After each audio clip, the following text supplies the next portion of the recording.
Hello everyone, welcome back to eazyPetition.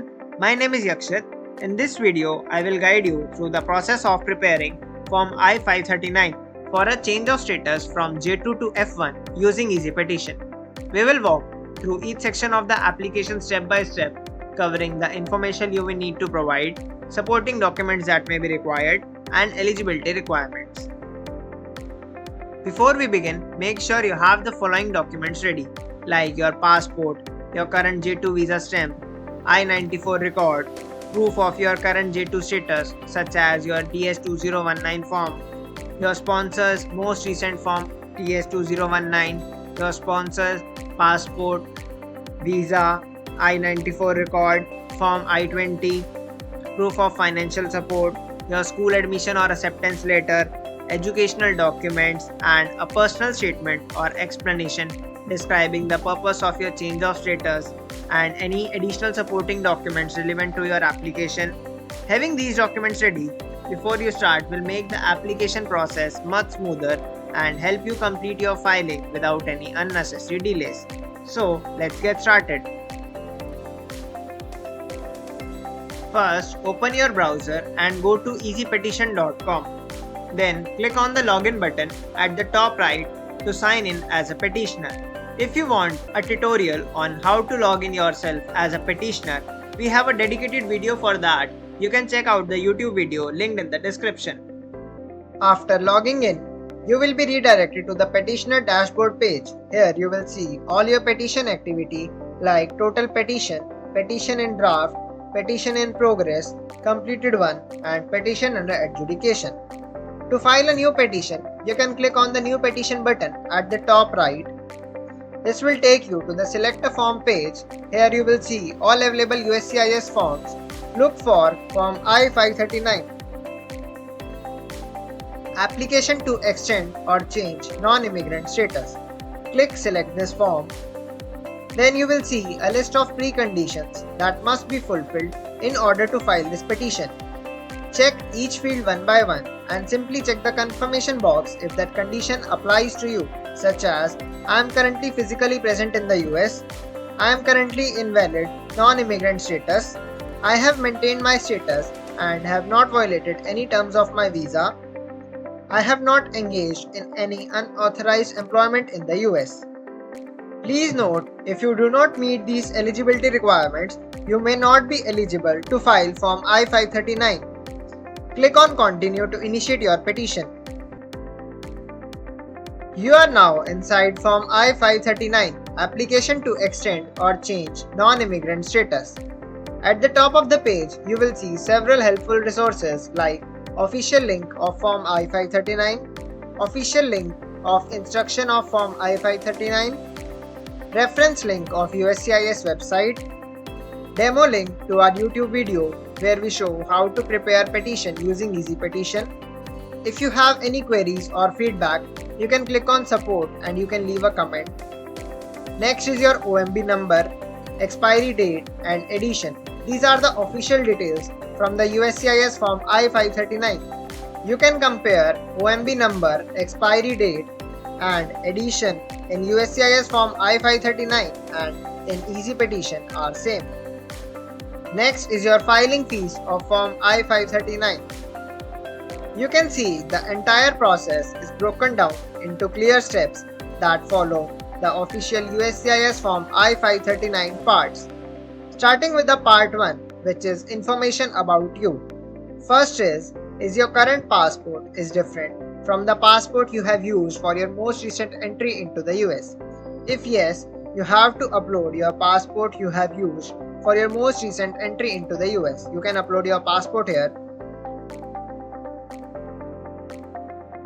See, when you upload your passport, system has extracted your last name, first name, middle name, date of birth, nationality, passport number, expiry date, city and country of birth from your passport and filled into the form.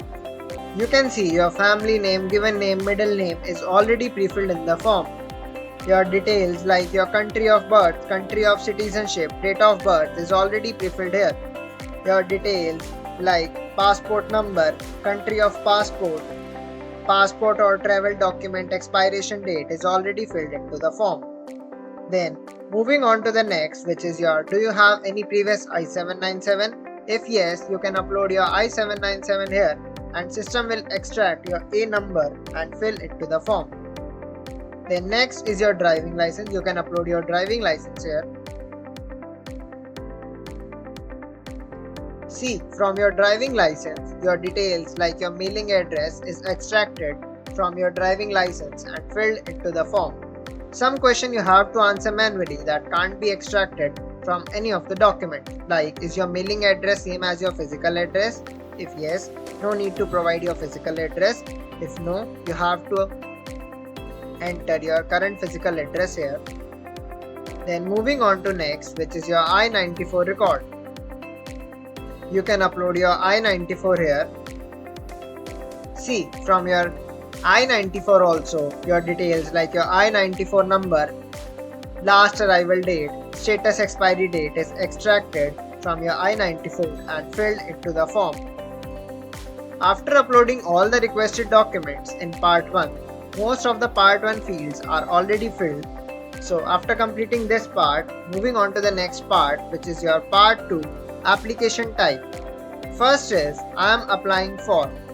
Since my current non-immigrant status is J2, the only option available is change of status.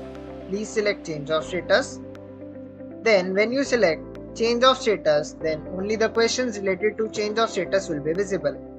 Now you have to select I am requesting to change my status to. Since we are filing a change of status from J2 to F1 petition, so please select F1 from the drop down. And when you select F1, you will see questions related to F1 will be visible and the upcoming steps has also changed to petition specific. For a change of status from J2 to F1, like my next step is school admission or acceptance letter, service fee receipt, financial support, and requested non-immigrant supporting document. If you would like to include any supporting documents in support of your requested non-immigrant status, you can upload here. Then next is your I am requesting the change to be effective on. You can select the date here. Then next is number of people included in this application. If you are filing this petition with your eligible dependents, you can select I am filing this application for myself and members of my family. And when you select this option, you will see a link to attach your co-applicant's Form I-539A. If you are filing this petition with your eligible dependents, please attach a separate Form I-539A for your each dependent. You can click on Add Co-Applicants button to invite your family members and initiate their petition. Once you send them an invite, you will see at the end of your workflow, your I-539A of your dependent is attached here. They will also get an invitation on their email. Either you can complete the form on their behalf or they can fill out from their own account as well. Then next is your do you have a valid I-20? If yes, you can upload your I-20 here and system will extract school name and service number from your I-20 and fill into the form. Then after completing this part, moving on to the next part, which is your part 3, processing information. This section is used to tell USCIS how long you want to extend your status and whether your application is based on a spouse, parent or child's petition. If the petition or application is pending with USCIS, you can click on yes and you have to provide the first name and last name of the beneficiary or applicant. Then you have to enter the date filed. So you can complete this part accordingly. And moving on to the next part, which is your part 4, additional information about the principal applicant. Since your current passport is different from the passport used for most recent entry into the US, you have to upload your current passport here. And system will extract your passport number, expiry date and issuing country from your current passport and fill into the form. Then you have to enter your physical address abroad here.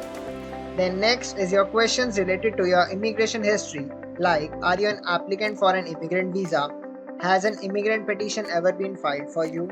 Then Next is questions related to your criminal background and questions related to your military background and participation in any activity that may affect your eligibility.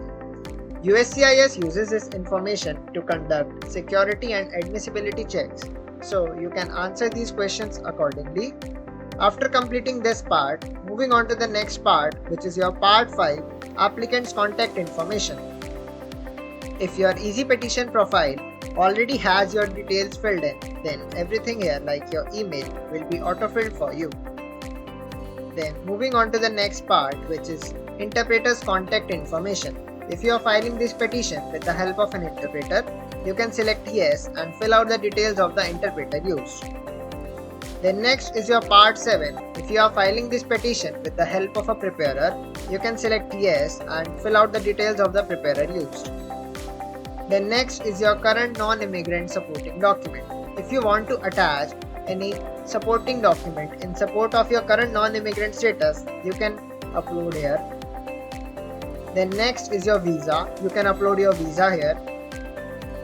Then next is your current relationship status.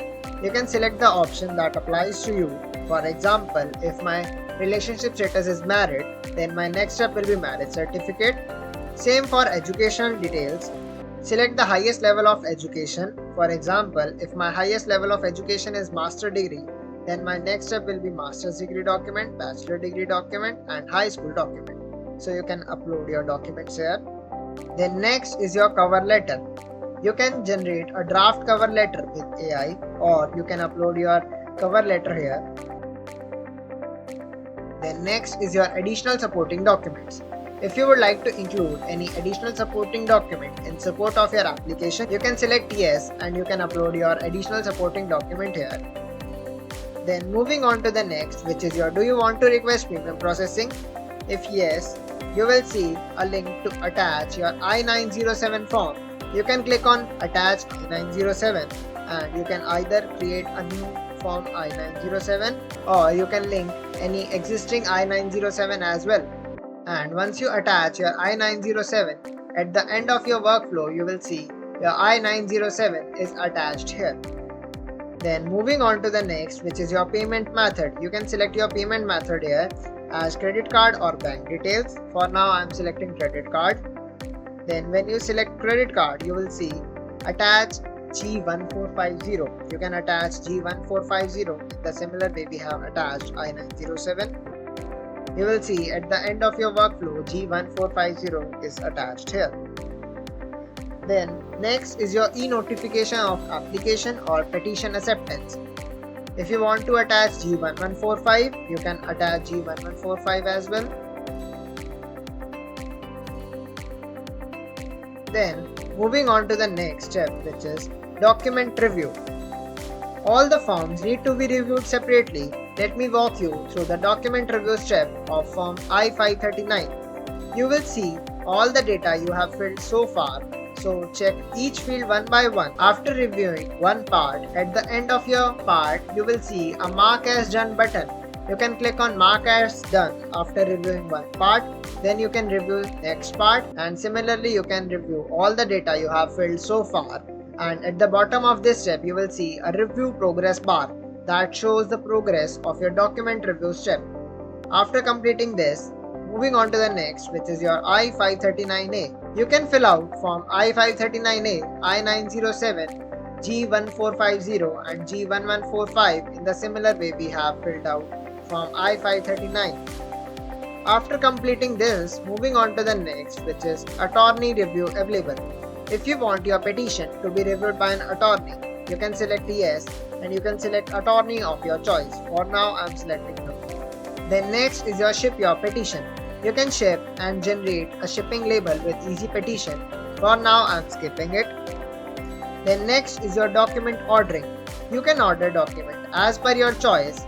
You can drag and drop it to reorder, and after reordering it, you can save its order like this. Then after completing this, moving on to the next, which is Review Your Petition. You will see a complete preview of your petition. You can download your complete petition once the payment is completed. So let's proceed to payment. After successful payment, After successful payment, now you can download your complete petition from here. As you can see, the PDF has been fully completed. All the forms and supporting documents that we uploaded have been attached and the required details have been filled in automatically. After downloading the petition, you only need to do one thing, which is sign wherever a signature is required. For example, in Part 5, you have to sign here. Please make sure all the certifications are read thoroughly before signing. If you are filing this petition with the help of an interpreter or preparer, please sign in Part 6 and Part 7 as well. See how easily your petition got filled out? That's it for this video, and that's how easy it is to file your change of status from J2 to F1 using eazyPetition. If you found this helpful, please share this video with anyone filing a change of status from J2 to F1 so they can complete their petition quickly and seamlessly using eazyPetition. Thank you for watching. See you in the next one.